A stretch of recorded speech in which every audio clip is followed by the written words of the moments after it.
Ayan guys.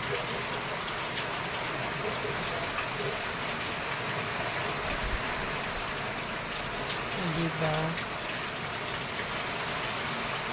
Hindi na mahirapan magtabok-tabok. Itang hugas na ng basahan. Itang laba.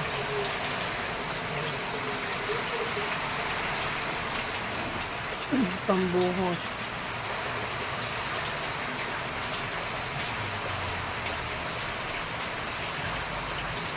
Yan yung itim sa akin din yan. Kanina naglaba ako. Nagkuha ko ng tubig dyan. Tapos bigla akong naisip na lagyan ng ang tawag dyan. Yung bakal. O dito na sa loob. Ayan. Di na mahirapan.